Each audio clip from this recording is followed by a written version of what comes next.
is Stefanie Maegan. You're listening to Broke Girl Therapy. Because therapy is too expensive. You're listening to Broke Girl Therapy.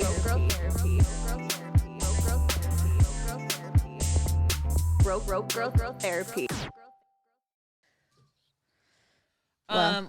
I could start by saying I am currently dating for a therapist right now. Oh, you're looking for a therapist? I am looking for a therapist. What happened to your therapist? There is a massive therapist shortage right now, like in the world. Not like Really? just because of they need therapy. You know, so many people need it right now. Wow. And so there's like a bunch of therapists that I know help. Yeah, exactly. Like that are leaving and they're coming back, and then now there's more than ever. There's therapists for therapists and stuff, and so. I just did an evaluation with a therapist today, and she was like, "Oh, can we do it this day?" "Oh, just kidding. So you won't be able to actually meet a therapist until like April." And I was like, "Okay." And I was like, "Well, I'm so sorry." Do you want my therapist? Do you want to share a therapist? Yeah. Okay, sure, why not? But like, you know, it's like I share a therapist with Jafra. Oh, that's right. Yeah. Yeah, that's a thing that happened. I forgot about that. Yeah. But yeah, there's like a whole like shortage right now, but she was like, "Oh, it's going to be like a month." And like one of my therapists left to go start her own practice, and she was like, "You can come with me." And then she was like, "I don't take insurance." And I was like, "Love you, bitch, but no." Yeah, therapy is expensive. Therapy is expensive. It's crazy if you don't have, now I have really good health insurance, so I'm kind of like, "Ooh, I can't fight it right now." There's a treat in my pocket. So that's what Your Bat dog is looking for right now. She is looking for a treat, but guess what? You can't have the treat. Aww. Just kidding. She can have it. It's fine. Whatever. Can you sit? Hi, Bat. There you go. Okay. Bat's my therapist right now. She is. She caused me a lot of anguish, and now she causes me a lot of happiness. That's what pets are for. They're like that companion that they stress you out, but they also they give you so much love and so many times peace. I wanted to put her in a shoebox and drop her outside of like a fire Oh station. My God, oh my God, just been like, "Bye, I want to leave you." But no, I won't. I love her so much. There are times where I look at her and I just like immediately want to start crying because I'm like, "You can't die." Like I just like think that's how I feel with my animals too. I'm like, please. No, nothing can happen to you. And then there's other times I look at her when she's chewing a pair of Jordans and I'm like, "I can't wait for you to die." Oh, just kidding. I mean, kind of, but not really. But you're like angry that you feel that way. But if you've ever been a dog owner, you know the look. If you've ever been a parent, let's be honest. I bet there's many times my mom and dad have looked at me and just been like, "What were we thinking?" Anyways, no, that's. I mean, I feel like every parent goes through that where they're like, "Oh my God, this is a lot. Why? It's why or why?" And think about us and what we put our parents through.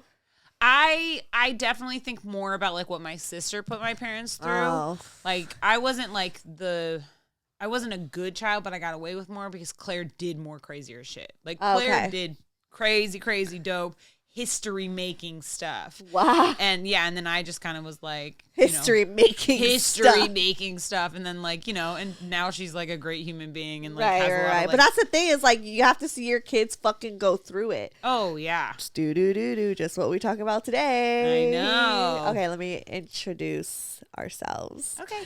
Hi, guys. It's me, Stefanie Maegan, your host of Broke Girl Therapy. Guess the fuck what? What? Rose all day is here. And we're here in many different ways because you're in my lovely apartment. This is her apartment. This is her couch. This is my the couch. setup. My free couch, actually. Was it free? Yeah. It's a cute couch. Wayfair made a mistake. Hey, Wayfair, huge fan. They made a mistake and they were like, "Oh, we'll give you a refund." And then my couch showed up and I was like, "Oh, the couch showed up." And they're like, "It's fine." Oh. So it was a free couch. What? I want that to happen to me. I know. But they were so nice. The customer service lady was just like so kind. And I was like, "Thank you." So this is my couch. Oh my God. This is all my crazy artwork. I do want to change this wall. I like the wall though. Thank you. I just want to put more up there. I just want to put I do like the mixed framed look. In my apartment we definitely need to put more artwork up. I just don't know what artwork to put up. I just feel like all my artwork that I want to put up is like Ariana Grande. Oh, that's okay. That's art. She's an artist. She is. She's an artiste. Yeah. But like, I live with Vincent, so it's going to be Ariana Grande, and of course he's going to put up his Taylor Swift, and I'm like anti-Taylor Swift, but I guess we have to compromise. Wait, what? Vincent's a Taylor Swift fan? He is like a stan for Taylor Swift. Whoa, I would love to talk to him about that. I'm very fascinated by Taylor Swift fans. Same. Actually, no. Come on, you have to be fascinated on why Taylor? You know what I mean? Yeah, he in his room, if you go into his bedroom, there's so many photos of Taylor Swift. Why Taylor? And he even warned me just let you know I'll be singing Taylor Swift in the shower, so you might get it because he knows how much I don't like Taylor Swift. I just think about it because I'm of all the not even, let's be honest. I feel like people who listen to Taylor Swift definitely listen to this podcast. Actually, no. I feel like the people that listen, it's funny on Spotify, it says okay, the music that my audience listens to, the first one is Ariana Grande. Hey, she knows her demographic. I'm not a hater of Taylor Swift because I'm not gonna lie, Taylor Swift got some bops. There are times, she's know how to write some good music. She'll have it, and I'll be like, yes, Taylor. Something about her. Ever since the moment she came out, I was like, I don't trust you. You know what my thing is, and I'm not alone on this theory because I do know a lot of people who have actually told me this conspiracy theory. They think she's in the closet. They think she's gay. Right? And I know it's such a weird thing from what the topic we're about to talk about, but I just was so obsessed with that whole idea where I was like, okay, I could be down for this. Yeah. But I would like a gay Taylor way. Swift. I feel like if that's not fucked up. I feel like if she's gay, I'd probably like her. That's fine. That's a preference, Is that weird to say? Is that fucked up? I don't know. Yes and no. You know what I mean? But it's also, I just feel like if it was, maybe it would be explanatory on why she's going through all these hard relationships. She doesn't know what she wants or anything. It might add a layer, or a texture, or a self-explanation to I don't know. her I music. actually she's still. I don't know. Actually, you know what? I don't hate her. I just don't care. Yeah, no, that makes sense. I'm just obsessed with fandoms. You're not for me. Yeah, fandoms are so and the Swifties. amazing. And they're amazing. Yeah, they really ride for her. And I feel like there's probably some Swifties listening now being like, fuck you, Steph. I'm going to listen to. But Rose, you got some points. Just kidding. But yeah, okay. But yes, I feel with this apartment, I don't have, as you can tell, I don't have a single Ariana Grande or Taylor Swift poster up. I have an Angela Davis and a Roots poster. I think that's very you. And Frank very Ocean. brand. I got a Frank Ocean. Yeah, maybe I'll put a Frank Ocean Simone too. From this season's RuPaul's Drag Race, who's a queen. I love her. But yeah, so this is just my apartment. It's my safe space. I love this place. I've curated it. That's so hot. That is so hot. That's so hot. That's so hot.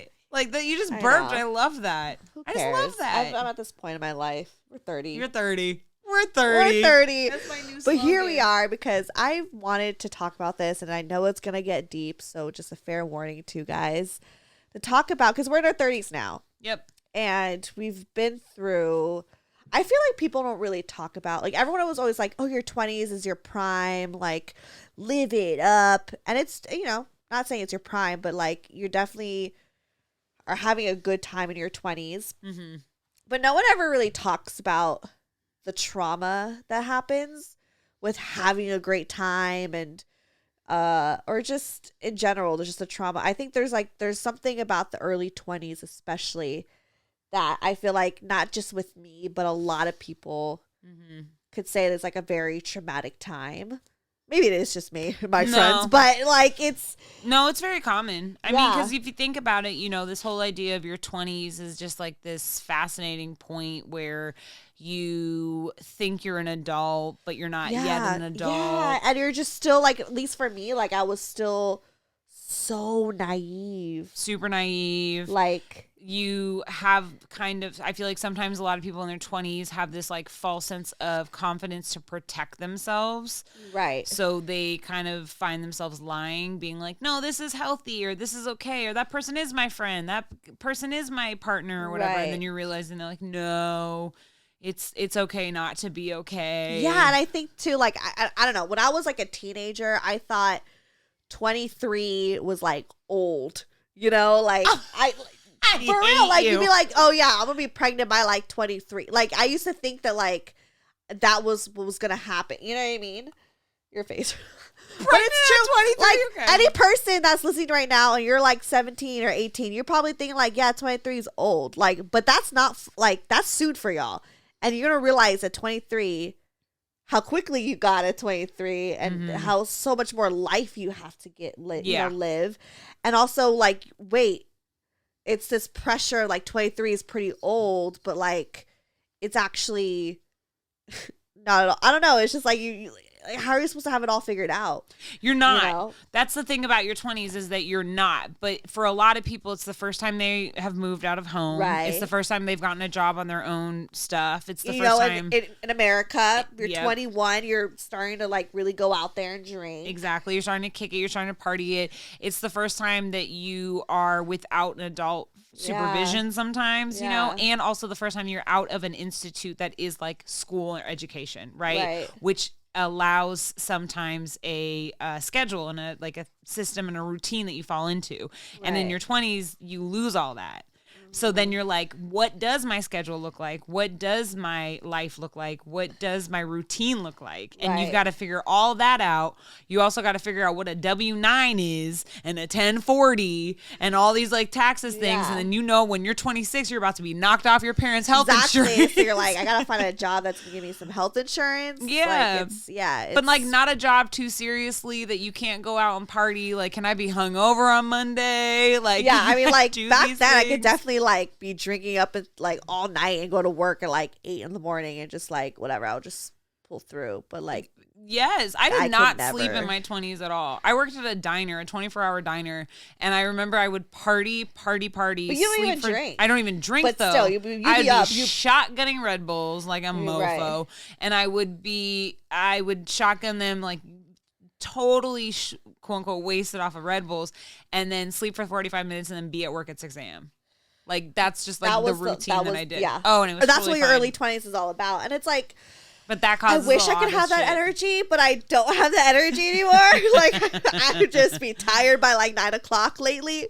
But like, yeah, I feel like for me, okay, so I started this show 25, 26. So that's like mid 20s. And you guys obviously have seen me go through all of like the mid to late 20s kind of struggle. But I think that like, I've never done an episode that touched up on my early 20s because I feel like, granted, there's stuff in my childhood that's affected certain things, but I think there's a lot of things from my early 20s that really influenced and affected my behavior in my late 20s. And I think that it's important to kind of reflect on that as an example. And now that I feel like I'm in a place of like, I feel like I'm healed a lot, but there's still things to work on. Of course, there's always things to work on, but like now I'm at a more clear-headed space. I've really been able to identify certain things, be like, oh, that's why I behaved that way. Yep. That's why it was messy, you know, like that's why it just was.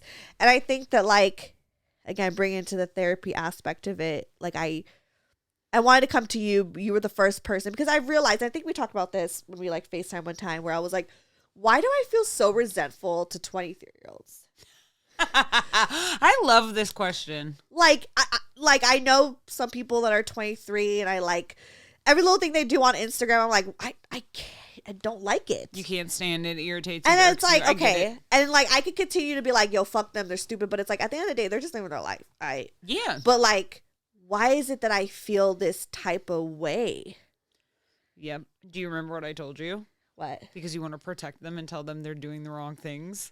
That you have this like weird kind of addressing thing where you're like, I know what they're doing. They're like either asking for attention, calling for attention, or trying to figure out who they are. Exactly. Because I know what it's like. I don't know. I'm already getting teary up, so I'm going to keep drinking. Yeah, keep drinking. That's a strong drink I made. But it's because I know what it's like to be at that age. Yeah, and how it's like, it's extremely overwhelming. Thank you. There you go. Sponsored by Costco tissues. Yeah. But yeah, no, there's a... We're not. We're not. Actually, we're not. No. I'm sorry, Costco. I do love you though. Love your hot dogs. But yeah, there's this kind of, I feel like, feeling you get when you look back on someone's like Instagram and like as a young person, you're just kind of like, I know what they're doing. Like I know those, you know that how like my mom used to always be like, I wrote the book. You know what I mean? Yeah. Like I know all those tricks, and you're kind of like, I was out every day. But you see what's happening. You see what. And I don't even know if these people are going through exactly what I've been through, you know, but I think. But you can't help but project. That's like what we do sometimes. Yeah. And so I think what I was projecting was less, obviously nothing about them, but more so okay. So I feel like I really at one point hated myself at 23. I think 23 was like one of the roughest years of my life, you know? And I'm like already getting teary up. That's okay, boo. I love you. I got you. I know. Oh, shit. Okay. 23 is hard. It's hard. 23 is a very hard year. For me, it was 24, but for you, it was 23. I think it was like all of my 20s, but specifically 23 was like, I don't know why that number. Even I always bring it up. Sorry, my nose is running. Oh, it's okay. I always bring up like, oh, when you're 23, going through that. Like, it's just because like like on my 23rd birthday, you know, I was raped. I hate saying that word, but I was. So like, and my birthday's in January. So that really like affected the year for you. Yeah. And I think it just affected a lot of my behavior. And I don't think I realized. And I think like, so. I love you. I love you too. And that wasn't like even the first time that even happened too, which I've like realized. But like at 23, it was like, I think it was like the beginning of like the, you know, and at 23, I like just graduated from school. So it was like, okay, we're going to go out here and find a job. World. And like at that time, I was like, I really want to like make a career in fashion. And I wasn't able to like get a job. It was hard. You know, everything that I wanted to do, I couldn't get any job for some reason. Because it's the most competitive field that we live in now. You know how hard it is to get a like, job? You know, I mean, no shade to nurses. Like, I know y'all go through a lot when you become a nurse, but it's like, it's kind of easier to get a job. I feel like everyone that I know is a nurse is always capable of getting a job. There's plenty of jobs for nurses, you know. We need you guys. You're safe. We need you. Like, we need nurses, doctors. But like in the fashion, nurses, yes. The creative, yeah, exactly. Like in the creative world, it's obviously more competition, so it's difficult. And I'm still struggling with that right now, trying to find something that, you know, whatever. That's another podcast. Another podcast. Don't worry. We'll get there. We'll get there. Coming soon. Coming soon. Fuck the struggle. You know, at 23. Okay, so, God, where do I even begin? Where should I begin? I'll start at 23, and then I'll go to the story even before that. So, and it's funny, I've actually never even talked to my boyfriend about this. This is probably the first time I didn't really talk to a lot of people. Like, I feel like in my new life, I haven't really, like, sat down with people. I think people at that time were kind of new, like, they knew, but, like, I feel like in this new era of my life, I haven't really, like, I've mentioned it, but never really talked about it. Like, I'm even, like, stalling right now. I can tell. I'm like, okay, just get I see what to you're doing. No, but you don't have to get to it. Take your time. Yeah. There's a reason why you're stalling, because it's a sore spot. It is. So there was this guy that I was dating at that time, and I've actually never mentioned him on the show. Maybe I really don't remember ever mentioning him. He went by the name Huckleberry. That's not his real name, so you can't search it, but we all called him Huckleberry. And at that time, I think that was like my self-esteem was low because everyone knew. Everyone knew that we were not compatible. You know, he was just completely not even my type, and as far as personalities, it just wasn't right. But it was like the only guy at that time that like gave me attention. I felt, you know, at least I felt like that.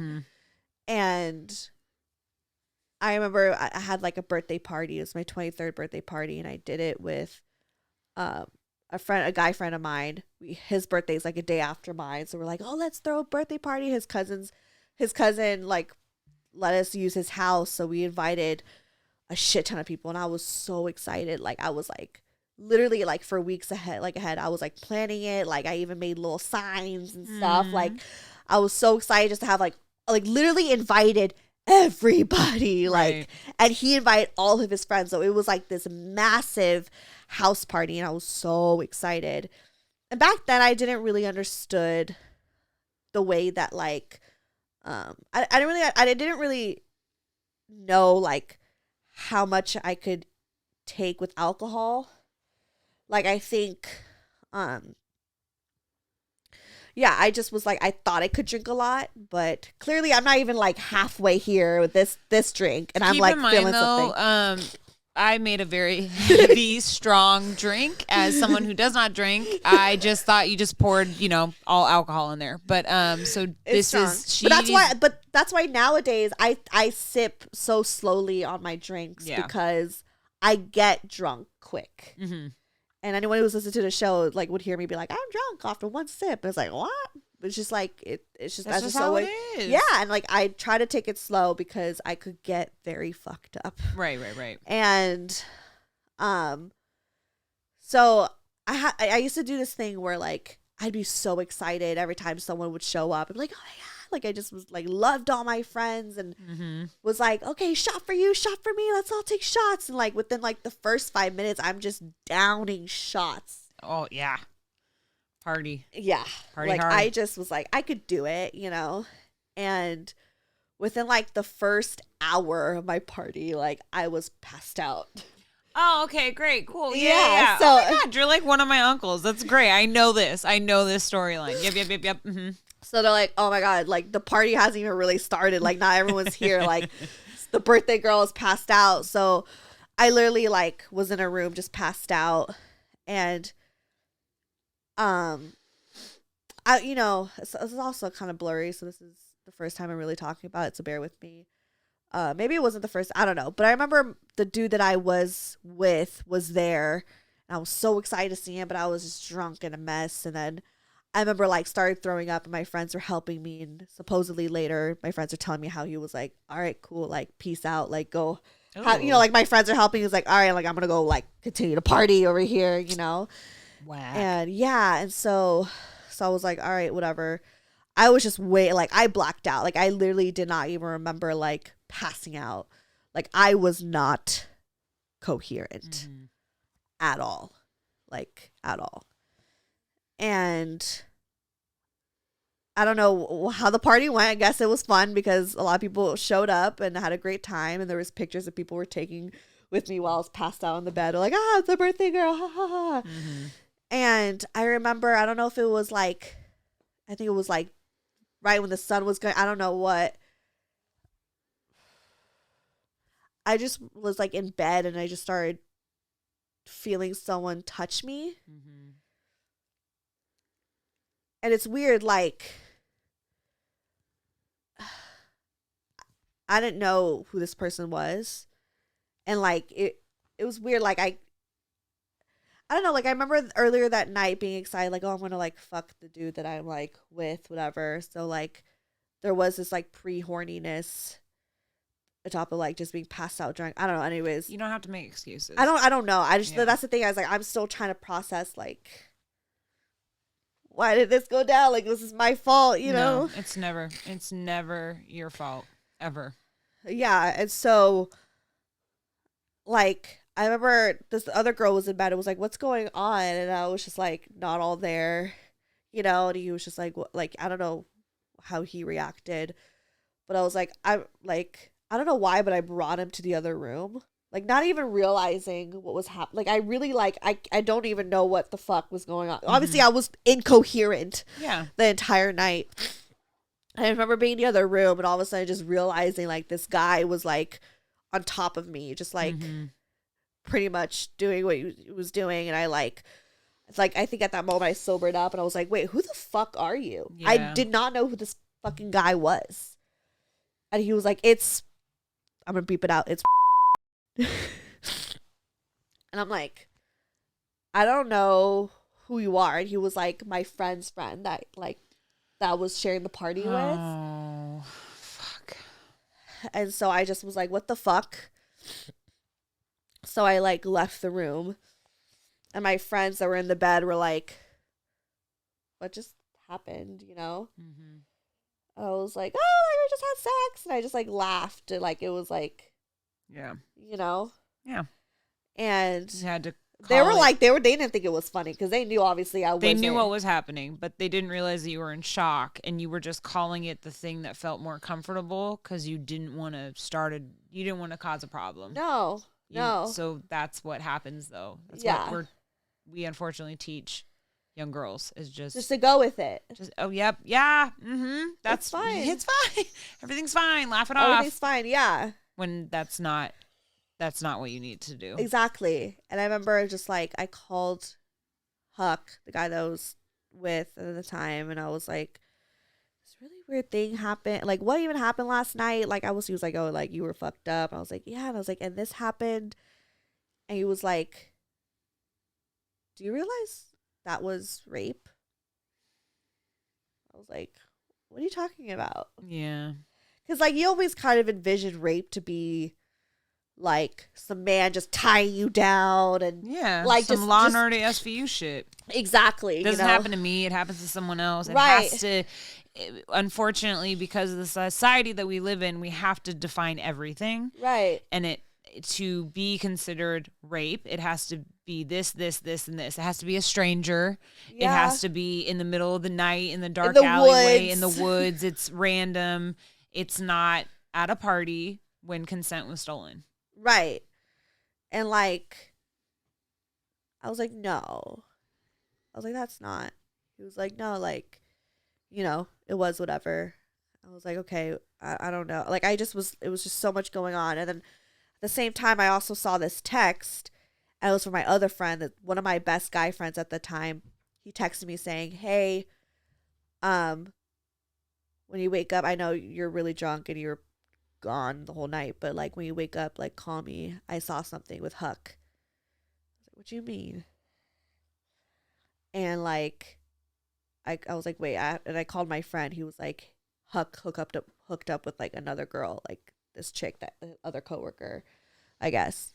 So like the same night, it was like being cheated on. On top of like what just happened to you? I just got violated. Yep. It was like so confusing, like to the point where it's like I'm even.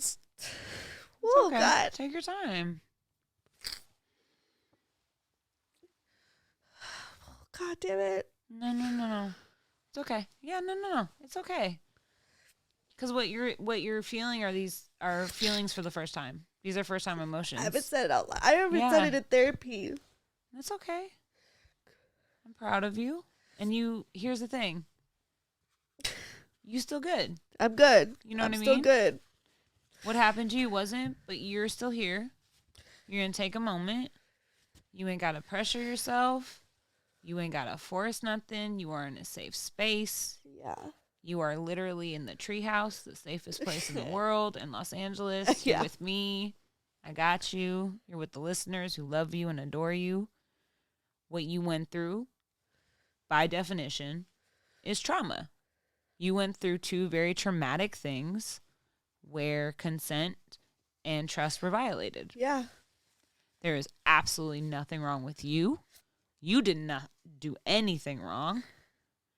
You are not a victim. Sometimes I'm just like, am I just making this up? Like, I'm trying to be a victim. Like, am I trying to be a victim? No. Like, I was like, no. Because like, I know that a little bit better now, but back then it was like this struggle of just like, I was so mad at myself. I was like, I missed my own party. Yeah. I drank too much. You tried to blame it on other shit. I had sex with this guy and I don't even know who he is. And it's funny because it's like, I think I was, you know, after that phone call with Huck and then my friend telling me that what the shady shit that he did, I actually at that time started to feel really mad. Yeah. Because I was just like confused and I think I was like hungover too, and you know. Frustrated. And frustrated and just so many feelings. I was just mad at men, you know. Yeah. And a good group of people to be mad at sometimes. You know what I mean? Sorry, dudes, but y'all make it easy for us, honestly, sometimes. Yeah. But there are those good guys. The one that like told my guy friend who was a guy who was like, yo, like, and he didn't know about obviously like the rape thing yet, but like he like saw what happened, you know. Mm-hmm. So I remember getting out of the room and that dude was still there. And like I lost it. I was like, you need to get the fuck out of here.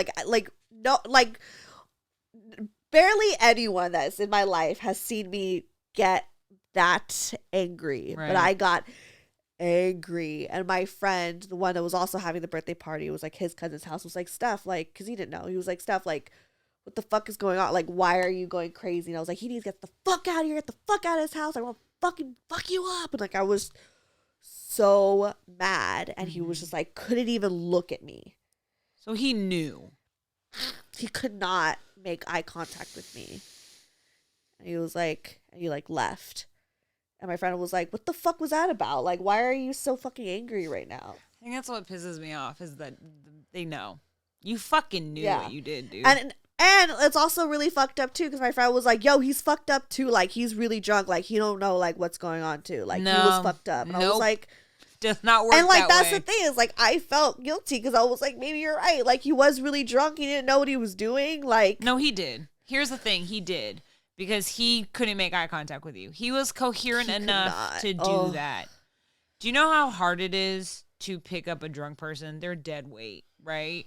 But do you know how hard it is to be the drunk person to pick up yourself that's dead weight? Like, he knew exactly what he was doing. Everyone knew I was passed out. It was like, no, I was fucking out. You don't. He violated you. He did something terrible. That's dumb. He doesn't get any excuses. And it was just like tough remorse. because I didn't feel like, people were like, are you going to report? I was like, I can't, because they're going to be like, oh, you were drunk, and oh, you brought him to the room. And I'm like, I don't even know what even happened. Yeah. Like, all around, I'm like acting like it's like I guess it was consensual. Was it consensual? Was it not? Like, I battled with that for so long. Like, I battled. Like, but the simple question is, did you want it? No. So then that's the answer. But that's the thing about like what happens with trauma and with how society treats people of, I'm not even going to say women, because, a lot of people experience sexual assault, but primarily women identifying people. It's no. You said no. You didn't want it. You shouldn't have to question it. It's like, why aren't they building up the evidence to be like, you know what I mean? Like, they don't go through the same questions we do to try to like rationalize what happened. But this was like, you think about it too, is like, this is like way before the Me Too movement. Absolutely. This was like, but like, no one talked about it, No one talked about it, but it doesn't mean it didn't happen, right? Like we need to remind people that like the Me Too movement didn't start. That's not where rape and like sexual started. Right. It has been going on for decades. And let's be honest, the Me Too movement is big because of fucking celebrities. You know what I mean? There's still a Me Too movement that is happening to waitresses and maids and underpaid people and undocumented people and trans women and sex workers and stuff like that. Like, no, if it is something that you did not want, all is voided. That is what it is. It is no, you committed a crime. I did nothing wrong. And that is the problem, though, is that everyone tries to make it where it's like there's a gray area. No, it needs to be the fact that if you didn't want this to happen, then that's what it is. Yeah. And there is a lot of times where I feel like what happens is that the women are the ones that are trying to so hard not be famous for rape. No one wants to be famous for that, and I was embarrassed because, like, it's like everyone knows each other in town. Like, everyone, like, a lot of people, like, know, like, everyone from my town, like, no, not everyone, but like my circle of people, like, knew who he was. Like, granted, I wasn't friends with him, or I didn't, like, apparently, like, we went to high school together, but like, I never noticed him. I don't know, but like, I mean, he's friends with a lot of the same people I'm friends with, Mm-hmm. So it's like we kind of ran in the same crowd. So it was just a thing where I was like so embarrassed. Like, I never wanted to like say it out loud because I was like embarrassed, I really know, like. But that's the problem, is that we carry the embarrassment, right? Like, why is that? Like, why does the I just didn't want to be I just didn't want to look like a victim. I didn't want to look like.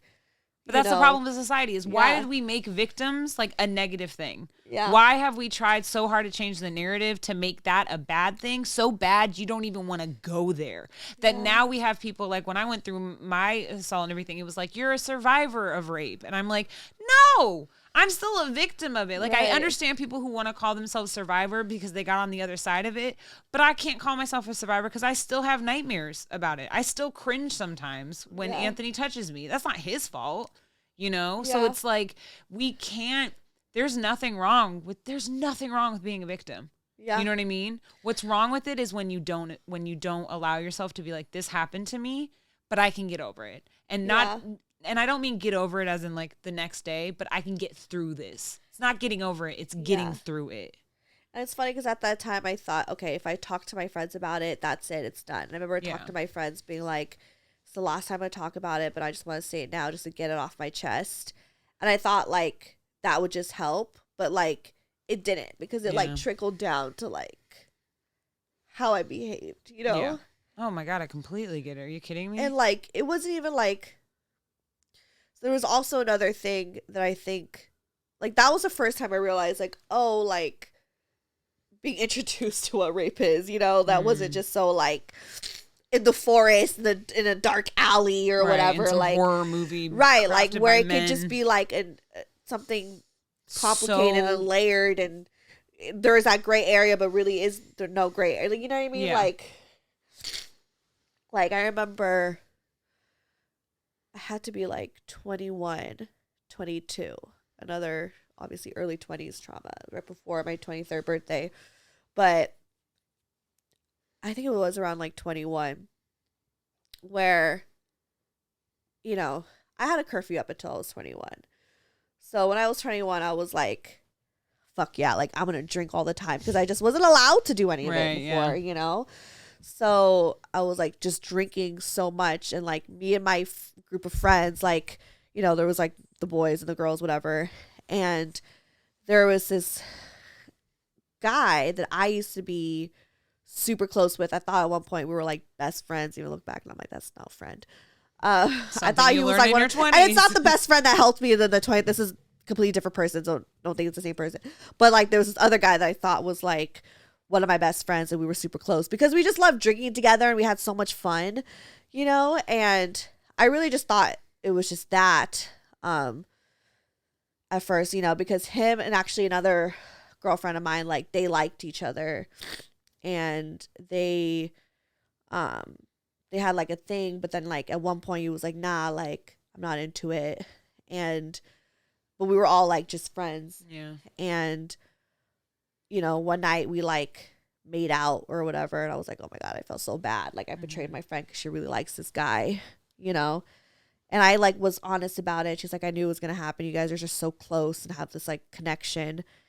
And I was like, okay, it won't happen again, whatever.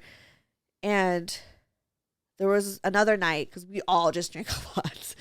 There was another night, we drank a lot, and we ended up having sex. And I think this was like the second guy I had sex with after like my first relationship. Mm-hmm. So it was like guy number 2 that I had sex with. So it was like a big deal because it was like almost re-losing my virginity because I was so used to having sex with one person for so long, you know? It's different. Yeah. But then I felt guilty again. And I remember the next day we both had plans to go to like a mutual friend's birthday party. And he was like, all right, yeah, like, and it was like during the day, the birthday party was during the day. And he was like, yeah, like I'll come over. Like, and then we'll go to the party together. I was like, all right, cool, you know? But I was like, I felt so guilty from the night before for having sex. So I was like, okay, if he comes over, like, I just legit just want to get ready and just go. Like, that's it. Like, I purposely brought my curling iron out to the living room and, like, wasn't in my room. I was getting ready outside. So when he came, like, I was in my living room, like, curling my hair, getting ready. And, because I didn't want it. I felt bad. And quite frankly, just, it's a lot of guilt, you know? And I remember he came over and he was like, oh, like, let's go to the room. I'm like, no, like, I'm good here. Yeah. I'm fine. You know, he's like, nah, like, come on.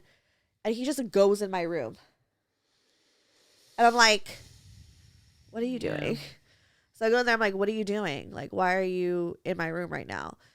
And he just, like, starts, like, making a move on me and, like, we just start doing things.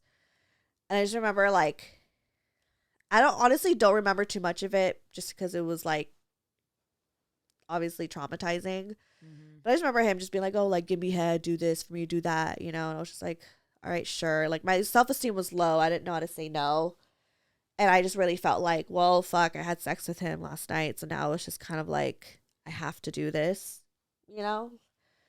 So I was just doing it. I just felt like just forced. I didn't want to do it. Yeah. And it was also like, okay, he's my friend. It's just like so many things, you know. And but here you were trying to justify it, and he wasn't listening to. No, just I purposely brought my curling iron and my makeup to the living room because I was like, I don't want to lead him on that he could just be in my room. Right. To like make a move. Like he doesn't need to justify shit. He just went into your room. He just literally just walked into my room and was like, and like laid on my bed and was like pretty much like, let's fuck. Like, yeah. And I was like, okay. Because I just didn't know how to stand up for myself at that time, you know? And so we did it, whatever. And afterwards he's like, all right, I'm going to go home. Leaves. And he doesn't even go to the fucking party with me like we planned. So he literally just fucking came into my house, got what he needed, and was like, all right, deuces. Yeah. I was like, I did not want that. Yeah. And then you carried that throughout your 20s. Yeah. Yeah. And it was just like, and I don't like, it's weird because it's not one of those things where it was like, oh, that was rape necessary. Like, I don't even know. Like, it was just like, again, like, it's such a gray area. I was like, I did not want this. Like, I had to consent. But that's the thing about. Because it was like, almost felt like I was cornered. Yeah. And I couldn't stand up for myself. Best part right now is you do not need to explain yourself. Like, you're sharing your story. Yeah. That's the most beautiful part. That's the most hardest part. But you don't need to explain yourself. Like, you don't need to, you know, have like a case to be like, no, really, I'm not crazy. You know, like it's believed because this is so common. Yeah. And that's the thing is that like with sexual assault, a lot of times when people discover what that is, all of a sudden the Rolodex and of every person they slept with, then you're like, I didn't want it that one time. And oh, wait, that's another time I was forced to do something I didn't want. And you find yourself being like, again, because we think that the definition is so like, it's like sacred this. And it's just a fine line where it's like, no, it is, it's a fucking spectrum. You know what I mean? It is massive. Yeah. It is large and wide. Like the fact that I like brought my stuff out there and was like, I'll get ready out here. Because I was like terrified of being in my own room. The fact that you had to, even the fact that you had to do that. Like that you had to change your environment because you knew that if he was in this environment, he would get the wrong idea. You're putting on the wrong impression. When no, that had absolutely nothing to do with you. That had to do with his fragile masculinity and his tiny, pathetic ego that you felt like you could take advantage of someone because I'm telling you, sometimes they like predators, they could just smell it on you. And it's the fucking worst. It's just these men that are taught to take and just, that's it. They get to take whatever the fuck they want. They see something, they get to take it. No questions asked. Yeah. Or they get told, you know what? He was having a bad day. You know, like what happened in Atlanta. He was having a bad day. You know what we get told that when we have a bad day? Shut the fuck up. Go to work. Put a tampon in. It's your fault. You know what I mean? Yeah.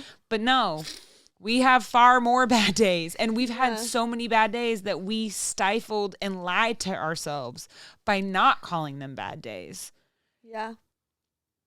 So you didn't do anything wrong. And that he's a terrible human being. That man is just awful. And it's just what like made it worse was, you know, at that time, obviously, I didn't understand the fact that, like I felt like it's like I knew in my heart it wasn't really consensual at all, but the fact that I did it, I felt so shamed because I felt shamed because my friend, you know, really liked him. Yeah. And I knew, like, not only did I feel violated, but I knew that, like, me just sleeping with him, because she was like one of my best friends that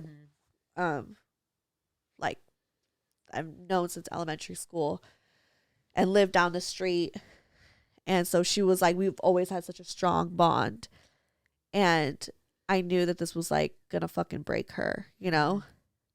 And I told her, because I literally told her immediately. I didn't try to keep it in, you know. And she was mad. Mm-hmm.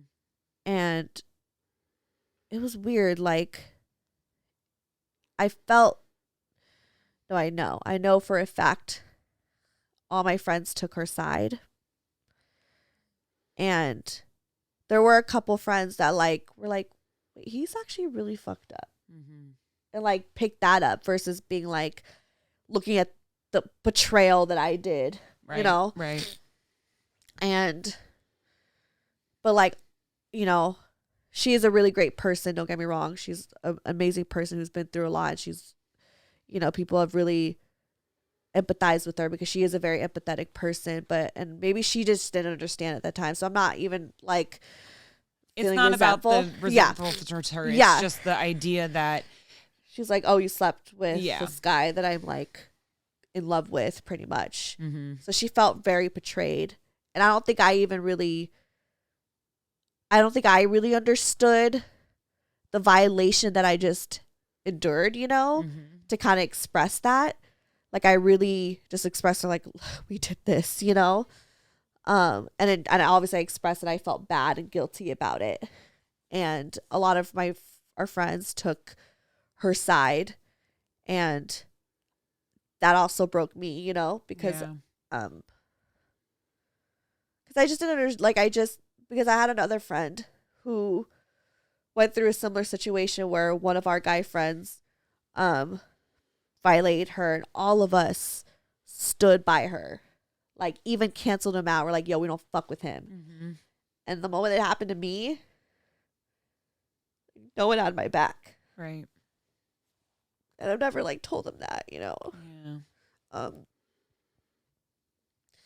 I forgive them, you know, because like I understand, but like it's still hard. I mean, like, that's the thing about forgiveness, is that it happens and you experience it, but it just lessens the pain. You know what I mean? It's healing. And eventually that guy and her ended up being together and were in a relationship for years. And it was like, what the fuck? Sorry. Yeah. Yeah. And it was like hard to see because I had to like pretend I didn't give a fuck and I was supportive. Oh, fuck, Steph. That's hard. Oh, baby girl, that's hard. I'm so sorry. Yeah. And I remember one time she was like fucking drunk, like throwing up over her toilet. And she was like, I don't know why he was such an asshole to you and like so nice to me. Fuck. And like that fucking killed my ego because I was like, wow, like I'm just a piece of shit. Like men just are nice to women like that, but to me, I'm just use and just throw away. That's the fucking thing. That's the thing about society. This is how they try to fucking get us. Men try to they tell us there are two like categories. Our worth is come down to that. Yep. The way that a man treats us is what makes us worthy. Worthy. Yep. It's literally, I love Jasmine Sullivan's new album, fucking Hotels. It's literally that whole storyline with her song, the song with Jasmine and the artist Her, where it's like you're gonna make me do this. Like you want that girl, but that's the whole thing about society is that that's what happened. Is it turned into he treated you like shit for some fucked up weird reason and treated her like a princess for some fucked up weird reason that had absolutely nothing to do with you. All my friends accepted and loved their relationship, and meanwhile I'm in the fucking corner like he's actually a piece of shit, you guys. But I was so scared of losing my friends because again, like, because when you're 20 you need a tribe. When you're in your 20s, you need a tribe. I know you're scared of losing your friends because you can't imagine that. That's the most, like, that's the thing about when you're in your 30s, like, let's be honest, my friend group has shrunken a lot now that I'm older, right? Yeah, and that's fine and it's healthy, and that's what happens. Back then, it's like, you need all these friends. You need as many friends as you can in the entire world. I read in some book a long time ago, I think it was a Malcolm Gladwell book, that, like, the human only used to know 150 people. That was it, just 150 people. I follow 870 people on Instagram. Why? I don't need that many people in my life. I need like a tight group. So when you're in your 20s, though, you're still in that, I need to know 800 people. I need to satisfy everyone. I need to be liked. I need to be loved. I need to do all that stuff. So when the fathoming the idea of losing a friend is the most, people don't realize how devastating It's that devastating. Is. There's no book on it. Now, I feel like nowadays when I lose a friend, it's devastating, but it's like I'm so much more sure of myself that I'm like, again, I went through something where I recently lost a friend. We both know this. Right. But like, and it's heartbreaking and it's sad, but at the same time, I'm like, I know who I am and I can stand on my own and I don't need a crowd of friends to make me feel it's all about cool. quality over quantity, right? Honestly. But when you're in your 20s and you have a tight group of people, you need to know everybody. You want to know everybody. You want to be popular. You want to be cool. You want to be invited everywhere. Yeah, and you also want these people to be with you ride or die. And so if you experience really fucked up shit like that with them, you think you're tied to them now. Exactly. Where it's like, oh, and it's like, again, lowered my worth. Mm-hmm. Because I was like, well, everyone in my life that is amazing and is close to me is noticing this and something's wrong. Validating this fucking asshole. Yeah. And not validating you. That's betrayal. That yeah. hurts. And it like literally like every time we were around each other, I couldn't even like, I think one time I got really fucked up and I was like, you're a fucking asshole. And like really opened up to him. I was like, and I don't think I opened up about like the assault, but I was like, I just regret everything. Yeah. You know? And like, but after that, like we still didn't, we didn't talk and they continued to go in their relationship. And he really did love her and care for her. They're not together now.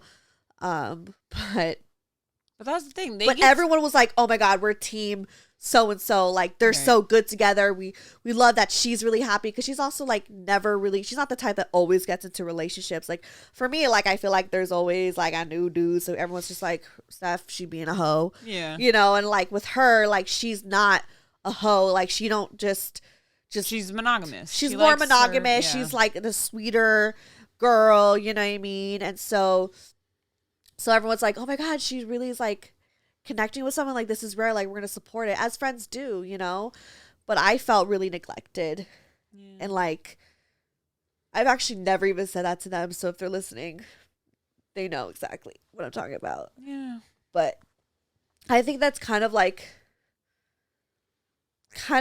put a little bit of a wedge. Like I still got mad love for them because I grew up with these group of friends. Yeah, I grew up with these group of friends, so I still I'm that's just the way that I love. Even Morgan treated me like shit, and I'm like, I still love you, Morgan. It's great. It's fine from afar.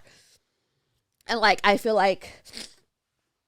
that way with them. Like I feel like there's been times where they've all had gatherings, and I'm like, I'm not going. Like I've always been like the friend towards like I feel like after that and for years to come, where I was like, where I just kind of kept my distance. So like I wouldn't go to all the gatherings. I felt like I needed space from them. I like made sure I made that space. Because there's been times I remember we all went to like Lake Arrowhead to celebrate like 4th of July, and I like purposely was like, I have to stay home and work, right? Blaming it on work because I knew I could do a vacation with them, And I think that like when I moved to LA and I made my new like tribe, it just, I think I started kind of realizing why I was being distant before and all the stuff that's happened and what a strong friendship looks like. I'm not saying, I don't know. I feel that like I'm throwing shade, but I don't mean to throw shade. I don't think it's throwing shade. I think it's the fact that you were with a group of people who were also going through their 20s. Yeah. And they don't understand of that, it's different. I bet now you can have these very vulnerable, deep conversations because they can also then open up to what it was like for them to be in their 20s to go through this, And I also think too, like I was in a relationship first before them that was like like a 5-year relationship, 15 to 20 years old.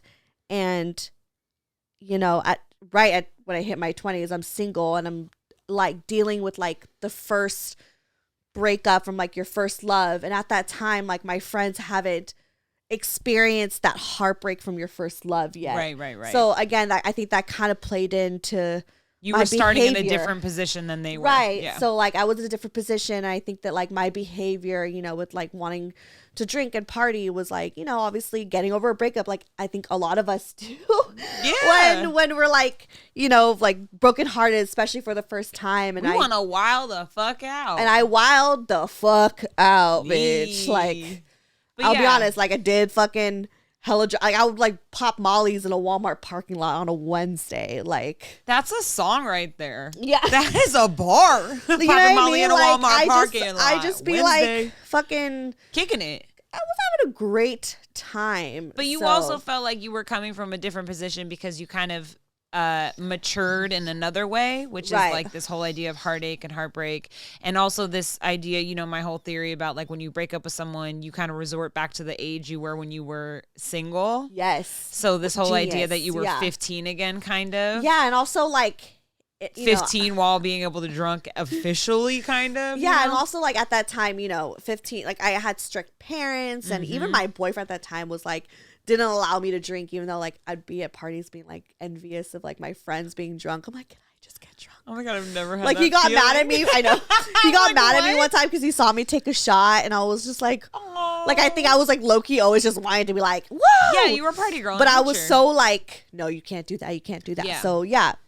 So it's different. And then when you had your friends that were kind of following in a different backdrop, watching this happen, they were kind of looking at you being like, Steph's a party girl. She's sloppy, but not realizing they even had an intervention with me. We're like, you drink too much. And I'm just like, I'm just 21, bitch. Yeah, right. But then it's also like, I think there's some people who want to immediately become adults when they're in their 20s and they cause more anguish trying to be adults. And then they wake up one day and they're like 30 and they're like, I hate being 30. And it's because you were trying too hard to be an adult in your 20s. Exactly. And I will say, like, obviously there was a lot of traumatic events and it was unfortunate, but like I'm so glad that like I'm just like really allowed myself to like make mistakes and to have these experiences, and I feel like I'm proud of the woman I am today. You should be. She's great. Like, I love her. I'm a huge fan of her. Me and Chris, huge fans. Long time. Yeah, exactly. Long time contributor. Love it. Yeah, but I just feel like, people are like, damn, like I've seen so much of your growth. And I mean, I've seen so much of your growth in like the 3 years that we've been homies, like so much of it. Yeah. And I think it's because it's been sped up, because it's been, again, like in a weird way, kind of the ending of your 20s. Right. So it's like reflecting. I do believe in like the patterns in life of just being like, oh yeah, there's like ending and you saw me at chapters. The tier end of my patterns. Yeah, and to you like saw my me. Reborn. Yeah, you both of us. Yes, exactly. Yeah. I was at the, we were both hoeing. I was trying to be a hoe. Let's be real. I was quite successful. I think that let's be honest. When it came to like your friends being like, "Hey, you're drinking too much," I had an intervention with my friends where they're like, "You're fucking a lot," So it's like, we had like the same kind of like your friends are like, too much. You should look at this, and I'm like, no. Yeah, but yeah. I was doing too much, but there's no risk. A lot. See, we know what we were doing wrong, but in that idea and notion, you don't want to. Again, it's that whole theme about this where you don't want to call a spade because then it's like it kind of loosens the fun, or you get scared because then it's like, fuck, what do I do now? What if I do admit that I'm having too much sex or I'm drinking too much? Like that opens a whole nother can of worms that you just don't want to deal with. I don't want to say that I'm a victim. I don't want to say what happened to me was assault. People don't understand that you don't want to open those doors because you can't fucking close them. Right. Like that's why women are so... That's why women don't come forward, because they do realize if they do this, they just have to keep facing it. They have to keep facing it over and over and over again. And this whole idea that if you do this, you're going to destroy this young man's life. That's what was told to me. You're going to destroy this young man's life. And I was like, what happened to my life? He destroyed my fucking life. What? Yes, I want to destroy his too. He fucked up, Right. But it's this whole idea that when you're in your 20s, you just kind of just like, no, it's cool. Everything's fine. It's chill. Like, let's pop some Molly in the Walmart. It's fine. Yeah. Everything's okay. Virtual. Let's just kick it. Like, you don't want to be stalled by sadness and upset. But the thing is what is a paper cut in your 20s can turn into a fucking gaping wound in your 30s. And that's exactly what happened, because, all of that was happening. And it's funny, like, it's not funny, but like, the early 20s, that, and then to like my 23rd birthday. And I'm pretty sure there's more, but those are like the two highlights of the trauma at that time, sexual trauma at least. And I remember, like, I didn't date for a while, and then I was like, I heard about Tinder. Yeah. Went on Tinder. That's where I met Davion, who's been on the show, and I said you guys was like the beginning of that chapter of online dating and the whole hoe phase type of thing, you know. I had a hoe phase in 8th grade. I made out with everybody, but that doesn't count.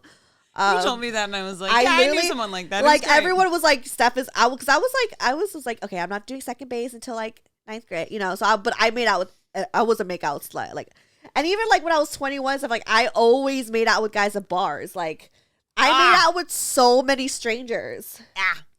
My friends know I had a no kissing rule. I had pretty woman rules. I was like, no kissing. Let's just get to the bump the uglies. I would make out dip. with anybody. Like, I literally, like, I would wake up the next morning and be like, oh yeah, like that guy you made out with. I'm like, what? You know what's funny is, sorry, this is just really random, but you know the singer JoJo? I just heard an interview. JoJo. Okay, so I just had an interview. Did you know this one? About how she admitted that she was like, yeah, I'm so glad TMZ never followed me, because she was like, I made out with everyone in club. I remember she said that. I was like, dude, me too. Like, I literally went through the same thing. It's your calling card. I literally made out with like, every night I would go out, like, I would make out with someone. Like, and sometimes multiple people. I think me and my friend like hooked up, like made out with the same. Like, it was just like, I just kiss ew. And like now that it's like COVID times, I'm like, oh my God. Can you imagine all the things we did before COVID? Make out with strangers. Yeah, we used to be able to do that. Okay. I made out with everybody. That's great. Like, I'm glad you did that. I'm glad I did that too. But, you know, it led me into some shit because I was like, you know, easy. Yes, but okay. So here's the thing. Okay, yeah, I know that wasn't the right thing to say. No. But here, I'm gonna say something that has been kind of okay. So Anthony asked me a really, really, really, really, really interesting question once that fucking destroyed. It turned into one of our biggest fights. But I understood. I was mad because I didn't like the question, which was, how can you be so promiscuous, give it to anyone, do as much as you want, and then have one incident that you can call rape or one incident that you call sexual assault? But here's the thing though, right? He asked that purely out of love. He was not being spiteful. He is just curious person. I could hear why he would think that, because he just wants to know, because he also was checking like, oh, but back, like, you were hooking up with everybody. Why is this particular time? Yeah. Yes. And he also was coming from a point where we were talking about like, has anyone ever accused you of that and everything, and him being like, well, now I gotta like think back, where it's like, you know, this whole idea that there's a lot of dudes, like the Aziz Ansari thing, where it's like a lot of guys don't know that it was assault until afterwards because the girl is too embarrassed to talk about it or whatever, or like the, you know, the gray scale of it all and stuff. There's so many gray scales. So there's a lot of dudes that I know that are like one of my best guy friends, he was like, I had a girl come up to him like years after college, and she was like, you know, you kind of sexual, and he's like, holy fuck, like, if I had not, like, I'm so sorry, like, I, you know, it's, I believe you, like, he's like, I'm not denying it, but like, you know, what that did to him and how he was like thinking about it. And so when Anthony asked that question, he was being very genuine, and it just, I blew up because I didn't have an answer for it yet, right? And now I do, because the whole idea is that time was a no. Like, it's just that simple, you know. There was other times where I was like, okay, this is sketchy, this is whatever, you know, that whole thing we were talking about. Like, yeah, there's many times where I've thought back from the one that was like a textbook rape in my situation, and then going back and being like, no, I didn't want that one to happen, and that one was awkward too. And like, I do remember saying no to this. You just all of a sudden it just like opens this floodgates. I know that a lot of women that are listening, or even men have listened, were probably like, oh yeah, I didn't want that. I didn't want that. I did not want that. I didn't like that. Oh, fuck, I did say no, and then I just kept my mouth shut, you know? And so it's this thing that it's a stigma, because, again, people, they just are so terrified to open that can of worms. Yeah. They're just so scared, because then everything is under a fucking microscope. Everything becomes a weapon. Everything becomes a piece of evidence. Everything comes around to haunt you. Like, no, you invited him over. Right. You were on a date with him. What is the difference? You know, it's everything is scrutinized. no one wants that. Like, the whole idea that when people are like, I don't know if I believe her, then prove it wrong. No, you know what I mean? Like, the whole idea that it's like, no woman wants to be famous for that. No woman wants her fucking shit on blast and then basically... It took me, like, how long because of this? I mean, to, like, mention this? You know what I mean? Yeah. And, you know, when we say... It's not just women. It's any person who has experienced sexual assault, they're too afraid to admit it. They don't want to say it out loud because it means that it's true. It means that it happens, and it makes it a living thing. Yep. And it's really, really, really hard to just face it. Yep. You know, like, I still to this day can't talk about it. Like, I can't. I've talked to Anthony about it maybe twice. The time that I had to break it down to him and tell him, like, what happened. And then one time to my therapist, one time to my best friend, and then that's it. I can't. I always give people a short version. Yeah. Oh, absolutely. Like, this happened. Okay, keep it pushing. Yeah. Or, you know, I make a joke about it. You know what I mean? Yeah. Like, I mean, literally. Well, I was like, a joke about it, I made a joke where I was like, oh, I guess I finally get to meet Olivia Benson. Like, in my mind, because I couldn't imagine that the freeze, like, that I had to do that I had to be like, fuck, this man took something from me. Like, you don't want that. Like, it's so frustrating. It's uncomfortable. Yeah. And the whole idea of this, like, episode in particular is that my therapist said something really, really smart to me once. This is my old therapist, where she said trauma is hard to describe because it is literally everything, right? So the idea that we think trauma is this one massive event, when really it's one massive event that ripples, right? So you could just be listening to a song and all of a sudden get like a twinge of like, ooh, this makes me feel uncomfortable. That's trauma. To hear that 500,000 people have died of COVID, things that could have been avoided, that's trauma, right? And it's just these tiny, tiny little bricks that just add up and add up and add up. It's a drop in the bucket, and all of a sudden the bucket's overflowing. Yeah. I went through a lot of, like, I feel like behavior that, like, I went through like the whole phase. But there was like a time where, like, I was looking for a relationship and felt like these dudes just wanted sex, you know? Mm-hmm. And like, there's two different situations where it was like a date.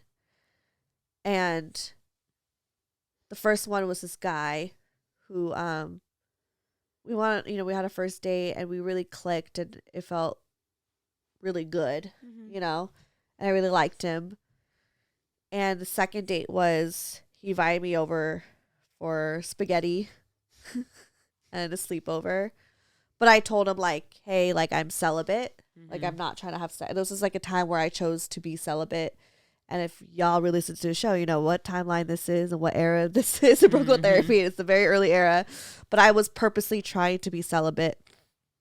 And but I was like scared, but I just went with it because I liked him and I didn't want to like have my trauma or my fear affect this time that I had, you know, even though I knew deep down that it was too early for me to sleep over, but just thought like I could do it, you know? And I remember we like were laying in bed and like he kept touching me down there and I was like, nah, like, I'm not ready, please. Like, I don't want to do anything. And he's like, it's fine, you know, but still kept touching me down there. I was like, look, you're not going to change my mind. Yeah. And I just like flinched and just like freaked out and like panicked. And he was just like so appalled because it was like the middle of the night. And I'm just like, get the fuck off of me. And like just reacted where I was like, please, like I was so like, just like, get the fuck off of me. I told you I don't want to do it. And he was just like, all right. And just like, let me like open the door for me to go. And I remember I literally like, because I was like in a dark street. I like ran to my car, like booked it. And I was like, I need to get home. And I was like crying. I was like, oh my God. Like, and I was just like so scared, you know, but then I also like, felt like, am I being dramatic? Like, no. Was he even like trying to have sex with me? I just didn't want to be touched. I just felt like so like you didn't want to be touched. That's all it is. You didn't want to be touched, and he did not listen. Nope. That has, again, nothing to do with you. It is the simple, I did not want to be touched. He continued to touch me. Yeah. And there was the second time. It was another guy I went on a date with. Again, first date, super romantic. Second date, he was like, all right, like, come over, let's hang out. They always like to, like, hang out at home on the second date, don't they? And I was like, all right, sure. And I remember we were hooking up, and, like, he knew I was celibate. And we were hooking up, and he just, like, kept, like, trying to, like, he kept touching me down there, but also, like, he was, like, kind of grinding his dick on there, raw dick, by the way. Ooh. And then, yeah, and I was like, hey, whoa, like, whoa, we're not trying to, yes. Oh, boy. I was like, we're not, I told you, like, I don't want to do, it's like, no, like, it's fine. We were like, it's fine. Like, you're okay. This you know, is why we're the not gonna TV do show it. I May Destroy You is a very Exactly. useful thing. Okay. Good. I couldn't finish that show, not gonna lie, because it kind of like There's felt a really lot too of- close to home. But also, But like, it's a good ass show. it's a good show for It's a people good-ass to show. watch. I didn't necessarily love it 100%, but I do have to say it's a brilliant piece of art to explain a lot of unexplainable shit. The way that she was processing Yep. her salt was so on point. Like, I felt like that part I just related so much, because it was just like, you're just like, you know, something was wrong, but it's just so, it's just, you don't want to disrupt it, but right? Then you do want to disrupt it. And it's like, it's hard to explain, but the way that they depict, it was, whew. But the whole idea of, like, where he took the condom off in the middle of sex without her consent. It's like, that's rape. You fucked up, bro. Literally. Yeah. And I remember, like, I kept telling him, like, look, I don't want to. He's like, it's fine. Like, we're not going to do it. Like, it's cool. And then the next minute he's putting on a condom. I'm like, hold up. I told you I didn't want to do, like, I literally, like, got up and, like, got so, like, you know, upset. Yeah. And he was like, you're killing the vibe. You're killing the vibe. Oh my God. Oh my God. Every time I, like, want to root for men, people like him exist. And that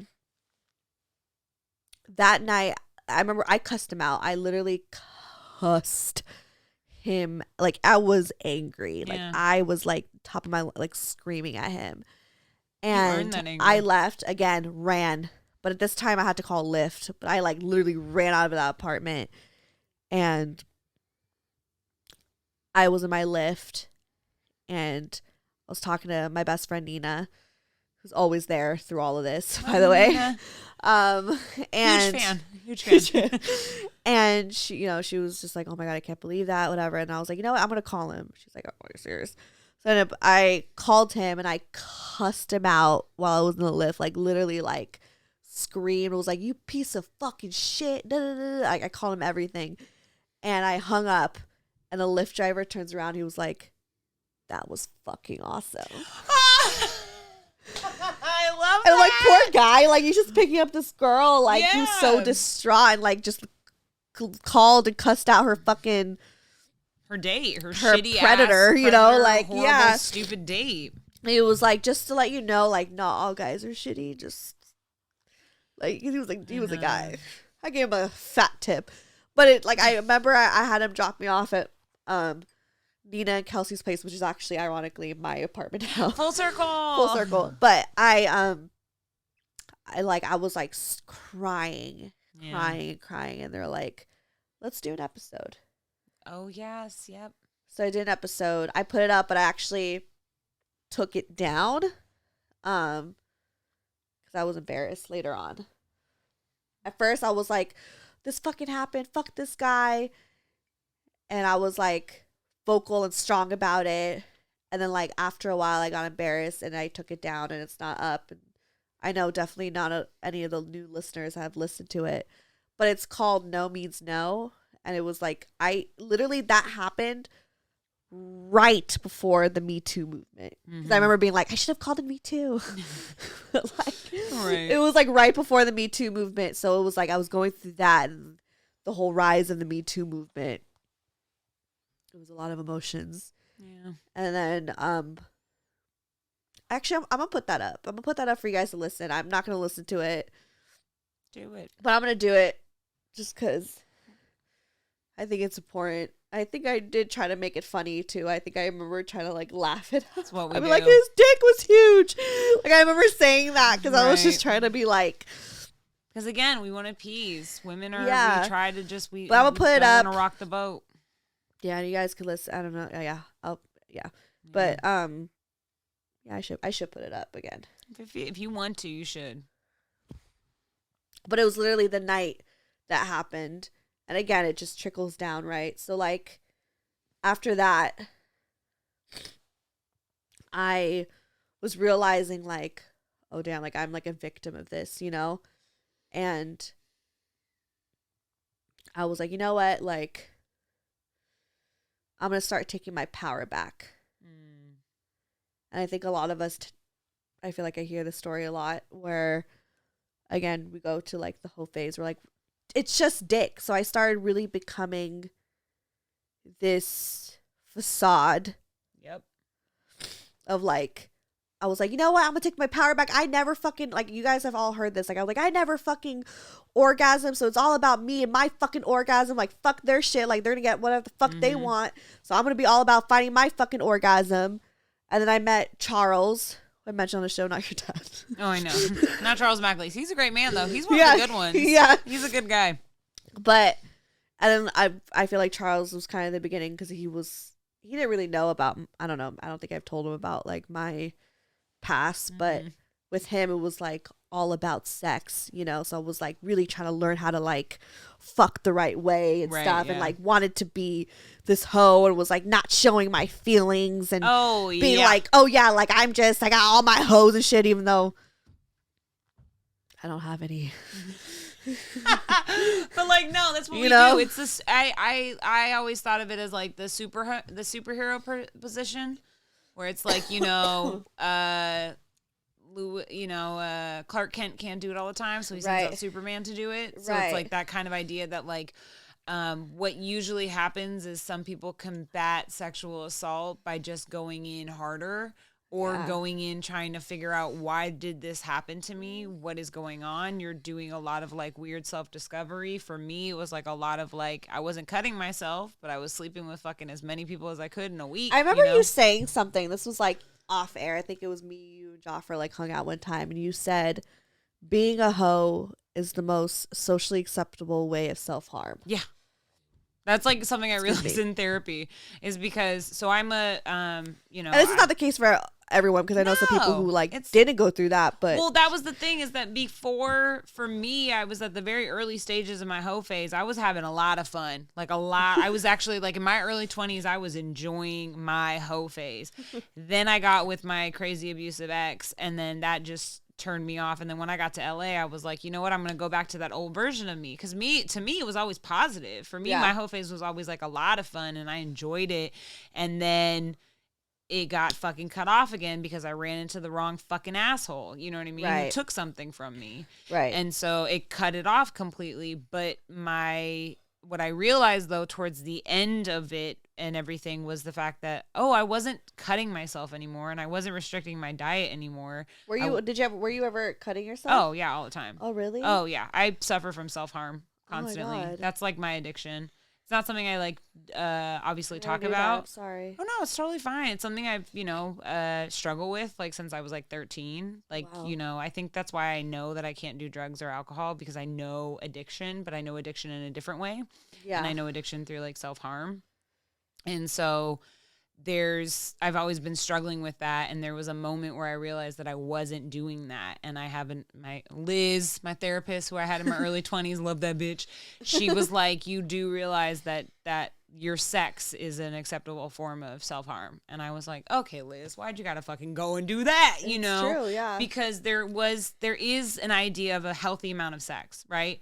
I was having an unhealthy amount of sex. And there's too much of a good thing. You know, there really is a thing you need to like, okay, calm down. Like, why, who are you trying to prove? What are you trying to do? So for me, I really needed to like hone in and like calm the fuck down. I didn't need to go so hard. I didn't need it to turn into like a way to like basically hurt myself without actually hurting myself. I was getting around it. I was cheating the system. So that's sometimes what happens with people with trauma and stuff like that is you just find yourself, oh, fuck, I'm doing it a different way. Or I'm using this one thing to mask it. Right. Because I just felt like, I also just felt like I knew deep down I wanted a relationship because every time I was trying to be a hoe, I was end up like falling for them, you know, because deep down it's because I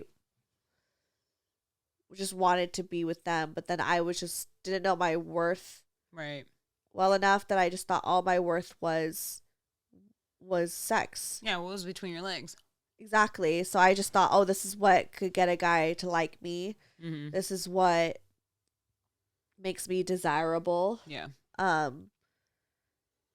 And I but that's not just like something you pulled out of thin air. That's been pulled onto us since anyone we were children. Exactly. Anyone who's known me, and I feel like even if you just met me now, you know that like deep in my core, like I'm someone who, I enjoy my space. We've mentioned that before. Yeah. I definitely like my space, but I love being in a relationship. You're a very loving person. I'm you have a very huge loving fucking heart person. Yes. That is hard for love. me. I love love. Yeah. And it's hard for me to be in like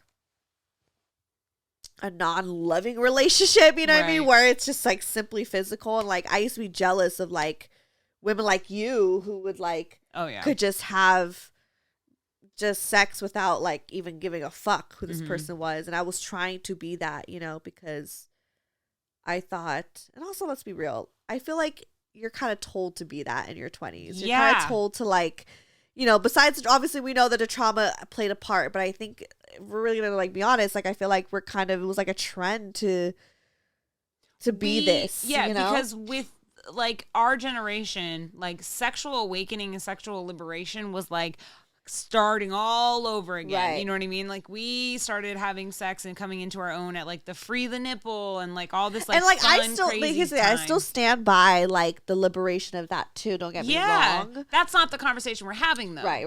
The whole idea is that this was like a thing that was like you have to remember a lot of our actions in like reflect and are triggered by our environments. And like we were like in a time where like women were sex positive, like that was a huge word. It was like a fourth, third, whatever wave of feminism. Like there were so many things, and sex was just a way for women to kind of take back the power to like start the conversation. That's like a thing we started taking over in the conversation. And to your point that I'm hearing is that though you don't need to be fucking everybody in your 20s. Yeah. Honestly, like you don't need to be wilding out and having fun in your 20s. I know everything's about to die. This is crazy. But you don't need to know you don't need to be there. We go. To have fun in your 20s, you don't need to be having sex. Right. The whole idea of what you should take away from this episode in particular and the idea of your 20s is you have to do things that spark joy and bring you happiness. Yeah. You know, and you are going to make a lot of mistakes. Allow yourself to make mistakes. Yeah, allow yourself to live. Don't be so hard on yourself. Don't try to rush time, because time will wake you up one day and all of a sudden you will be like, what happened to yesterday? Right. You know, like it's all about liberation, because I feel like in your 20s, it's the last time I feel like in your life where the responsibilities aren't as major. Yeah. And more importantly, the idea of what value is defined. You define your own self-value. You define the value of your friends, your family, your job, you know, and so you got to figure that out. You do not need to figure it out immediately. That's why your 20s is a decade. That's why you get 10 years to figure that shit out. And maybe when you're 29, you still won't figure it out, and that's fine. But the thing is you don't need to be a hoe to have that. You just need to have something that just like will liberate you. Have stories. There's nothing better than just having stories to tell. And I think, you know, with being a hoe, like I feel I feel like I still stand by like the what you learn from your hoe phase and stuff, but I think how do I like articulate this? I don't know. Let's work this out together. Yeah, but I guess it's just more so like just not even just like trying to gain my power back, but just trying to have fun in the moment, and like not use it to cover up the way that you actually feel. Like if you obviously we're all horny as fuck, especially at that age. Like, oh God, yeah. Like get yours, girl. Like have some fun, experiment. I think that we should all hoe it out before we get married and settle down. To be quite honest, I truly think that. But like, at the same time, like don't neglect the way that you've been feeling. You know what I mean? Yeah. Like at that time, don't I was sacrifice like, it. right? Like at the those times where I felt like I am a hoe, but then like it doesn't mean I deserve to be violated. No, it doesn't mean that I deserve to only be. I'm only worth sex. Yeah, I'm like I always say now. Like I feel like I'd actually be a better hoe now.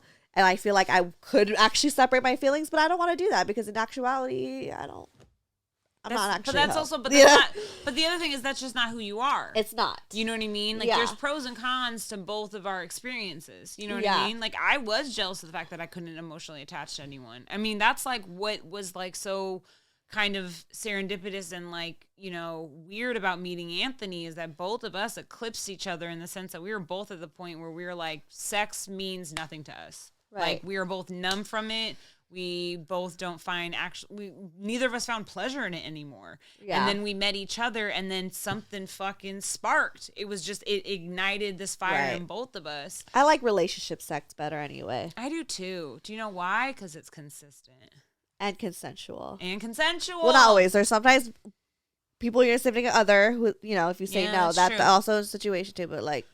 But the whole idea is that it's even okay. So not just because it's a relationship doesn't mean it's consensual. Sorry, I need to like clarify that because there's times where there are times. Anytime that someone's like, "Yo," you can tap out at any point. Okay. Yeah. One of the things though that is about a relationship though is that there is a moment, and relationship sex is great is because you can say no and not feel guilt. And not feel shame, Yeah. Like there are many times where both of us have been like too tired, too exhausted, or whatever. Actually, that's something that like sometimes I feel bad, and even though he never does anything to make me feel bad, but like there'll be times again I'll be fucking tired because I'm going through A, B, C, D, E, F, G, and I'm like, I really can't today. Yeah, and like I start to feel guilt. Like, but I'm that's just a like, hangover damn. effect. Do you know what I'm saying? Yeah, exactly. And but I've expressed to him, I was like, are you okay that like I know that you want your dick sucked, but like I'm really not in the mood. Like, is that like, are you mad at me? And he's just like, I would never be like, That's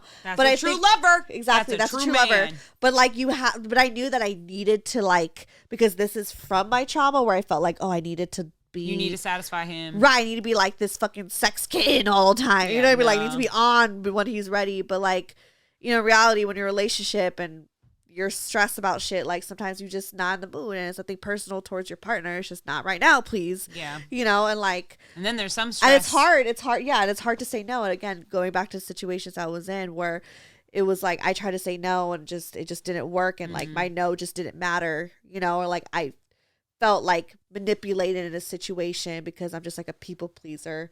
Yeah. So, but again, like I've had that conversation with my boyfriend now where I'm like, you're okay, like you're not mad, right? He's like, I'm not, of course not. Like I know eventually you're gonna be in the mood. Yeah, exactly. And we gonna do it, but like right now you're not. Like it's fine. It's like just work around it. It's totally fine.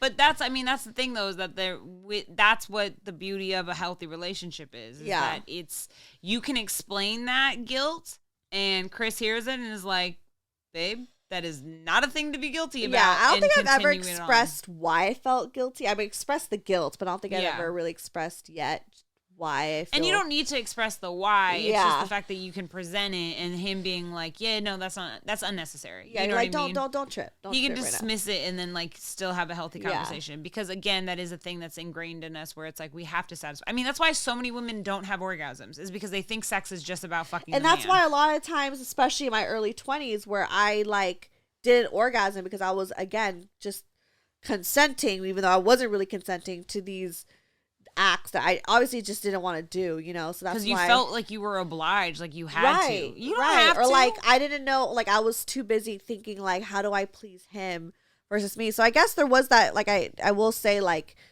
it did help, you know, when I went through my whole phase and I was like, okay, I'm having sex for me. Like that did help, I guess you could say, but it can only help for so long. Yeah. But you know, eventually we realized like, oh, but it's different. You like have feelings and shit stuff. Stop trying to act like you don't got feelings. It's okay. And sometimes it's nice to have feelings. As someone who's like new to the field. Do you remember us in the Valentine's Day episode where we're like, we both were like growing feelings for like our dudes and we're just like, ooh, like what do we do with like, it? Fuck you know? that shit. I know. That's and it was toxic. really hard.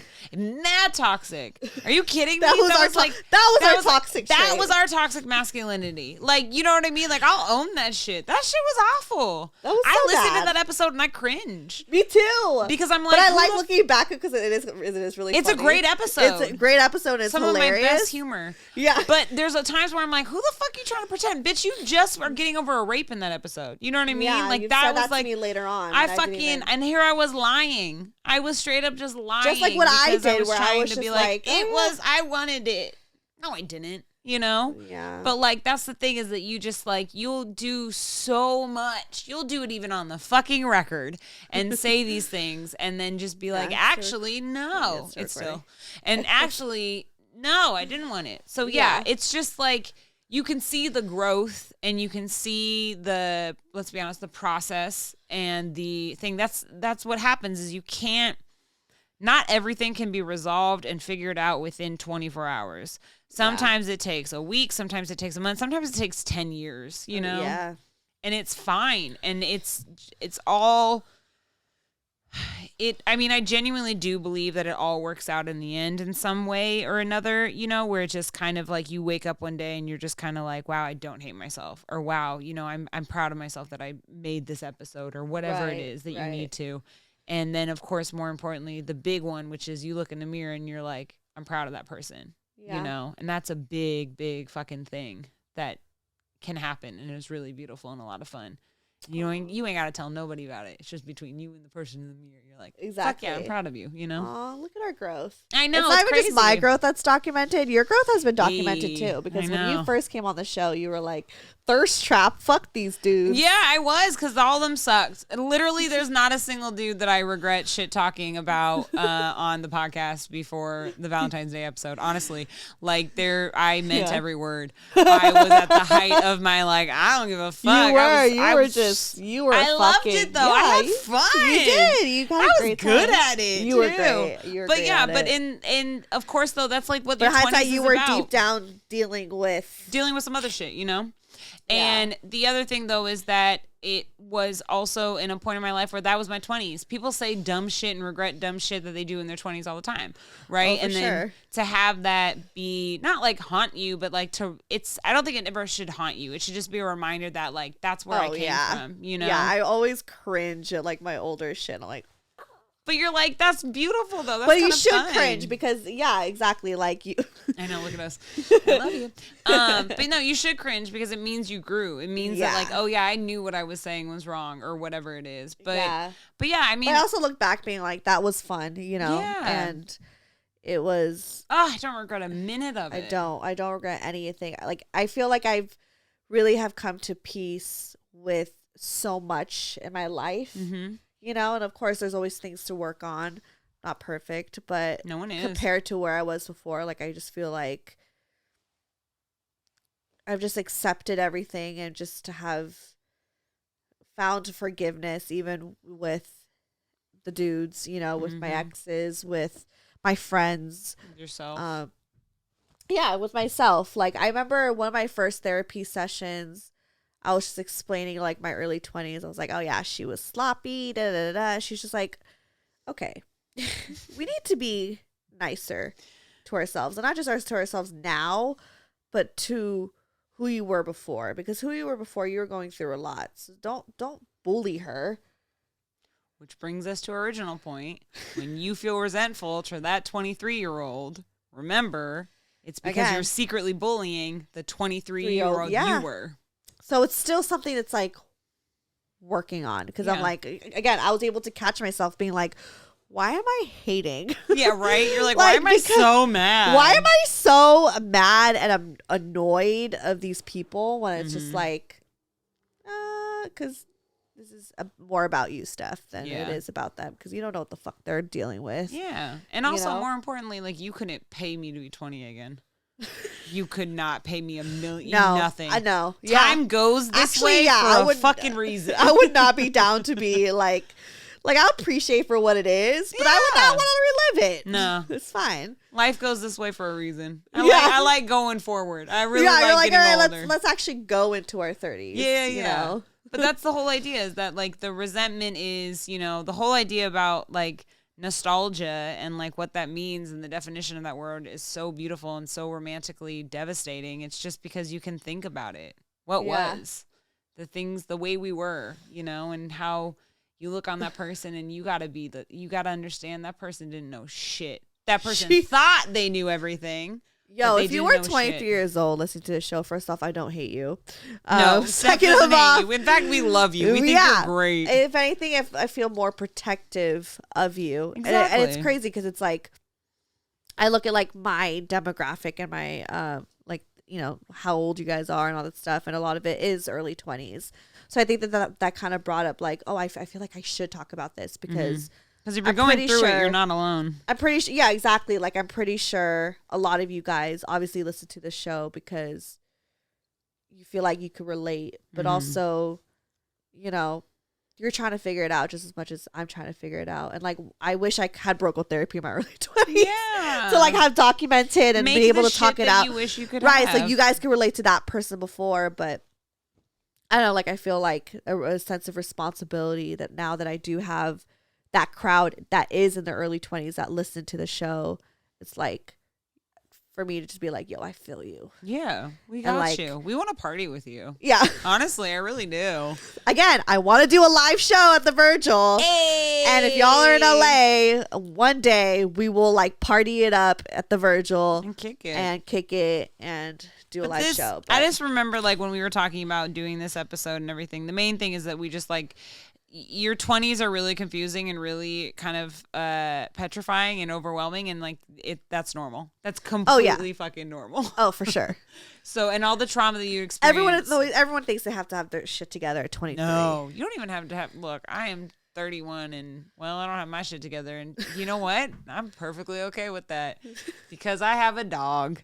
So, and she's not dead. You know, but like it's all like perception. But like, right? here's the thing, like. If my early 20-year-old self like saw this version of me, to be like, wow, that's so cool, like you got your shit together. But it's like that's just life. Yeah, like we're always trying to evolve, and we should always want to evolve and always want to be better versions and always want to be ourselves. better version of ourselves. So I have completed who I've always wanted to be when I was 20 something. Oh yeah, that now I'm at this place and I'm like, all right, cool, like, and I'm appreciating that. I'm trying to appreciate, because sometimes I do struggle with the anxiety of trying to be like there already, but God, broco therapy, one thing at a time. But like I am though appreciating where I am now. And I always try to remind myself, like at 20 years old, like I wanted this life. Yeah. So, and I've given myself that. So it's and you got to be nice to her. Gotta be nice to her, because I'm rude to my 23-year-old. So I'm like, you bitch. Yeah. But you know, no. I think if like 23-year-old Rose would be like, wow, your hair is normal colored. I think that'd be the first thing I'd point out. I'd be like, oh, yeah, that's what cool. would your 23-year-old self think of you now? She would think it was really cool that I lived alone and had my own apartment. And then she would also be like, fuck yeah, we got a dog. Yeah. And then I think the number one thing my 23-year-old self would be like, how dare you rock around this world with natural hair color? Like you are blue, you are purple, you are pink, you are green. So she would just be like, yeah, cool. I'm really happy about that. We're screenwriters and we live in LA and we're like living our best life, and like you have a great boyfriend and everything and a dog, but like what's with the hair? I think that's the number one thing. I think my 23-year-old self would definitely just be like, oh my God, you have a car that doesn't break down all the time. I know. I had a car caught on fire, so I've been through a lot of really bad trauma with cars. Yeah, like that's a whole last episode. That's the next episode. Like it was a lot of anyone who's known me at that time is known like, oh yeah, she went through a lot. See, but now you have a car that doesn't break down. That's fucking dope. But also, like, I wanted to be blonde There you go, and look at you. You know my mom loves you with the dark hair. She does. Your mom is pro black hair. Yeah, she's all about that. She's like, ooh, Steph, she looks so pretty with her dark hair. She even commented my black, like my black photo. The photo of me with black hair. Yeah. And she was just like, the best hair color ever. My mom is also like, she is also a woman. And it was like, this is an old photo, so she definitely went on my page and lurked me. Lurked at you. My mom does that. She has no shame. She has no shame. That woman is about to be 70. She ain't got no shame. She just dyed her hair forever. I mean, even she's been like, oh, wow, Rose, you have natural hair. Interesting. And I'm like, okay. But then she's also like, I don't care. And I'm like, but I know you have an opinion. But yeah. This was a great episode to try to describe 20s and then also forgiveness.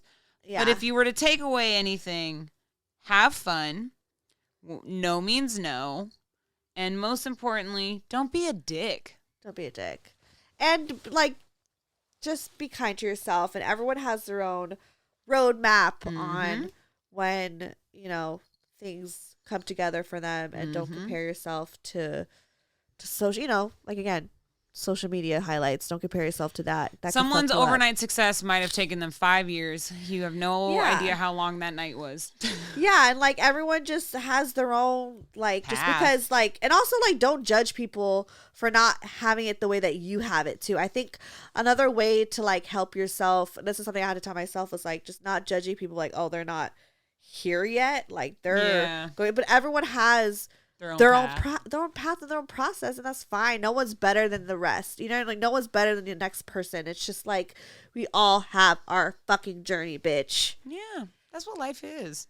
Just a shit ton of witnessing. But honestly, when you're 30, you don't give a fuck, and you're just like, I'm gonna live my life. I'm not wearing a bra, but I have a great fur coat on. Like, my life's set. Right. And I think also I'd be like happy with where I lived and like who I live with, you know, like living with Vincent and our apartment. And I know we're fucking, what's that fucking show? Kelly and Grace, and Will and Grace, because me and Vincent. I know. I love Will and Grace. I love that show so much. I actually didn't really care for that show, but we are Will and Grace. I loved that show. But yeah, no, you're just doing that. I do know 23-year-old Rose would look at Anthony and be like, bitch. Yeah. My 23-year-old self will look at the way that I'm being loved with my new partner now and just be like, wow. Like, you go, Chris. We vote for you, Chris. We ride for you, Chris. She'd be like, that's so romantic. It's so sweet. This is everything you've always... Like, she would just be like, floored. And you know what? She's here right now. That's the cool thing about life. Is you are that person. You are them. You know what I mean? Life. Bat, you gotta go to bed. No, cheers. I know it's late as fuck. I didn't realize. Okay. Cheers to your 30s. Be nice to your 20-year-old self. Yeah, you know. Yeah. Enjoy life. Don't be a dick. All right. Plug yourself. Hi, I'm Rose McAleese. You can find me on Twitter, Instagram, recently TikTok. Don't know how I got there, but you can find me at Rose, ROSE_ETTASTONE. Rose Etta Stone. How do you spell things? Or the new blogontheblock.com. And then follow me, Stefanie Maegan, or go to brokegirltherapy.com. All that shit is there, including the merch. Pew, pew, pew. Get that merch. Oh, and then you guys, Rose's podcast is coming out soon. Fuck the struggle. And she's also wearing my merch. So stay tuned for that. Follow me on Instagram and everything, and you guys will see when her podcast will coming out. I'll be producing it. And it'll just be like a show, and Rose will be like the face of it. That would be Rose. That's farting right now. Can you smell it? I'm sorry. I'm congested as fuck. Oh, okay. I'm so sorry. She's like leaning back on me. This is the longest episode. We're almost at 2 hours. Okay. This was a movie. You're welcome. Bye. This was a movie. Bye. Blockbuster. Ow. Broke Girl Therapy. Broke Girl Therapy. Broke Girl Therapy. Broke Girl Therapy. Broke Girl Therapy.